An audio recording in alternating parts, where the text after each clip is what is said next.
Greetings, ladies and gentlemen of the internet, Jan Michael here. So I gotta start off this video by giving you guys a huge apology. I know after my blunder with the Anime Awards and the mistake that I made there, I said I would not be making that exact same error with the DICE Awards reactions video. And to my credit, I didn't make that same mistake. Nope, I just made a brand new one. So yeah, fuck me, I can't seem to get these reactions videos down just right. But what happened was I sat down, I set up everything for the reactions, saw the entire show, recorded everything, and then I go back to my footage and it turns out at some point during the night, I had run out of storage on my recording device. So about half of the reactions weren't even recorded. There's nothing there. And so I've decided I'm going to take this opportunity to try something new. Instead of giving you my full-on reactions to every single category of the DICE Awards, I thought I'd make something a little bit quicker because I still do want to share my reactions to the awards themselves. So I want to talk about what I really liked about the show, what I didn't like, what I thought was a surprise, what I thought was a disappointment, what I got right, what I got wrong, just in general sense. So this will be a shorter video and maybe you guys will like that instead. So please let me know what you guys think. Do you like the shorter format videos or do you like the long reaction style videos instead? And of course, I'll try to make this video as entertaining as possible so it's not just me standing here talking.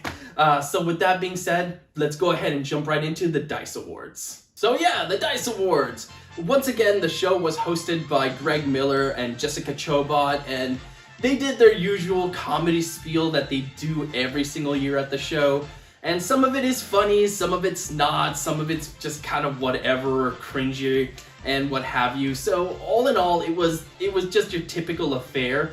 Although I will give credit to how quickly the show moved along. At no point did I think they overwhelmed or were on stage for far too long.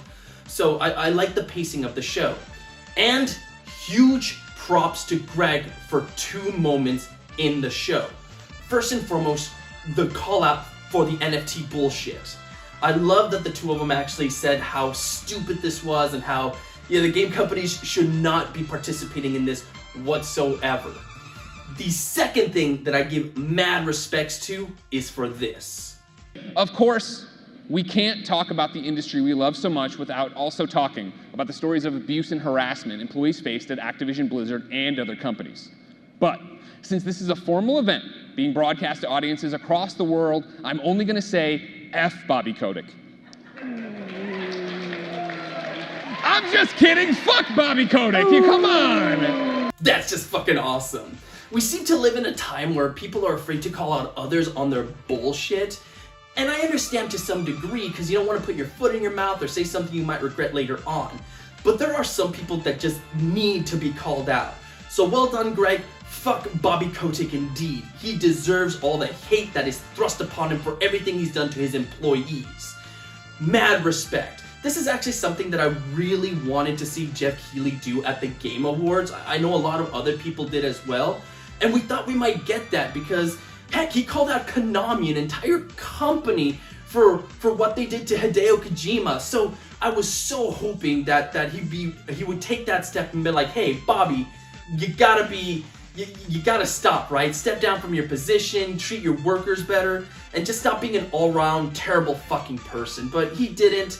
So I'm glad somebody in the industry actually stepped forward and said, hey, no, this is the stand we're gonna take. So kudos. Real mad respect there. I don't know Greg overall as an entertainer or what have you, but mad respect for just this move itself. The show also saw Phil Spencer get a Lifetime Achievement Award. This is something that's only been given out a handful of times. And if I'm being honest, I'm not too familiar with Phil's work outside of course being the head of Xbox. So I don't know how warranted the award is, but there is no denying what he's done for Xbox, and all the companies that he's been buying up lately have made quite an impact in the gaming landscape as a whole. So, big congratulations for the win itself. The other person who scored a major award was Ed Boon, who was inaugurated into the Video Game Hall of Fame. And this one I completely agree with. This man practically eats, sleeps, breathes Mortal Kombat. He's dedicated his life to it. This is his baby.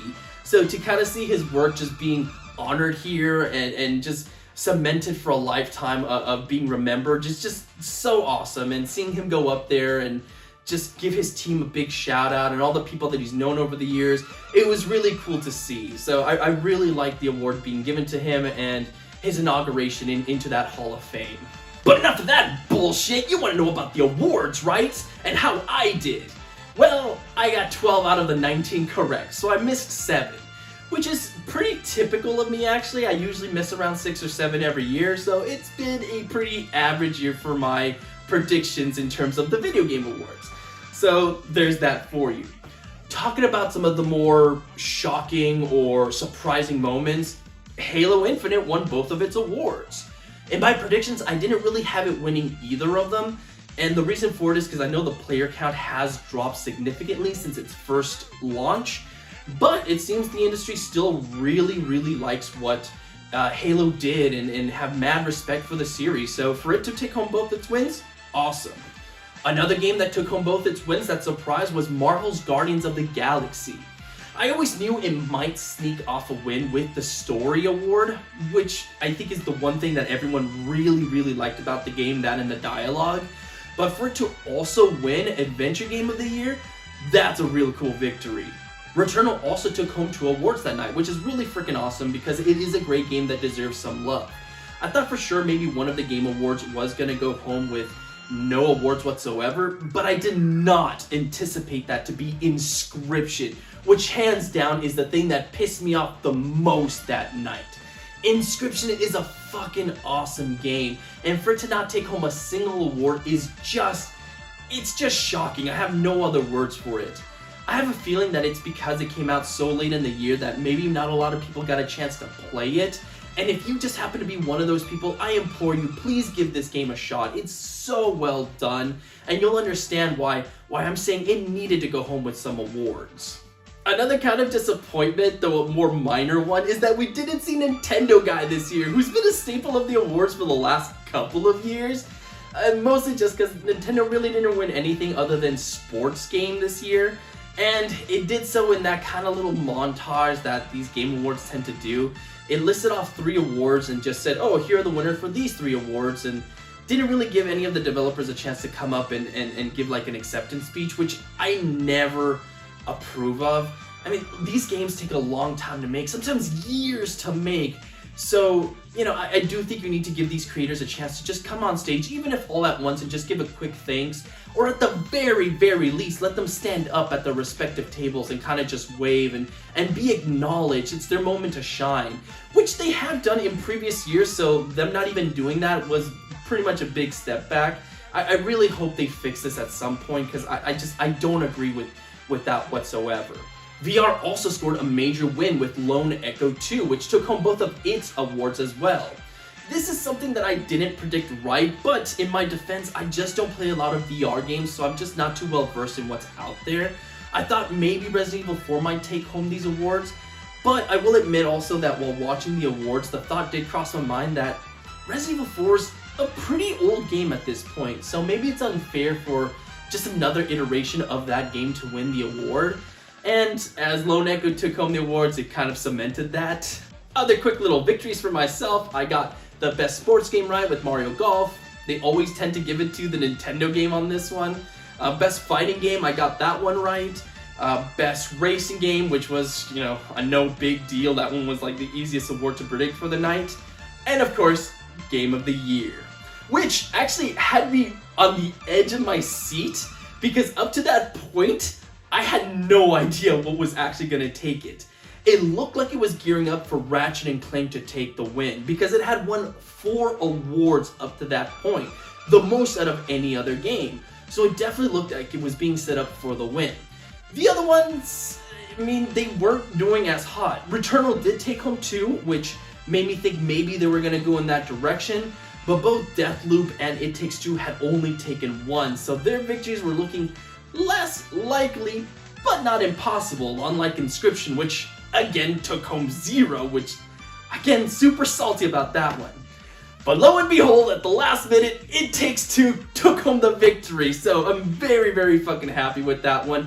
I really like It Takes Two. It's another one that if you just haven't had a chance to go out and play, you need to do so. Build those bonds with that person that you love or that you care about, because it's a game that really brings you closer together. I'm not exaggerating. It's so interesting the way that it presents all of the things that it throws your way. Definitely check it out. It's worthy of the Game of the Year award, and I couldn't be happier for its win. So yeah, that was the DICE Awards. Again, very smooth show. I like the pacing of it all. They do need to work on their volumes, because the stream that I was watching, the volume was so off when they went up to talk and give their acceptance speech or the presentations versus the actual, the nominees are, the volume would just shoot right up. I don't know if any of you had that problem or if it was just my particular stream that I was watching, but there are still some technical aspects of it. I would like to see the show have a little bit more budget. Like, take some of the budget from the Game Awards and put it here, and I think you have a perfect show. But, it is what it is. I had a lot of fun with it, guys. I love awards season. I love seeing the celebration of these things that I really, really love. And we've got the Oscars next, which, fuck, this is what the channel was made for, to talk about the Oscars. So please stick around, guys. I promise I'm going to do better. I know I fucked up twice now. I will get these award reactions done right. I'm still learning. I'm still very new to this. So please give me a little bit of an edge on that one in terms of me still learning. But definitely going to pull out all the stops for the Oscar reactions. And, of course, before we get to that, I've got my Road to the Oscars videos, which is 10 movies I have to review. So keep a lookout for that. And before we even get to that, I have 2 other videos that I'm going to be putting out next month. So yeah, keep a lookout for those as well. Until then, guys, please, like always, stay safe out there and have a good one.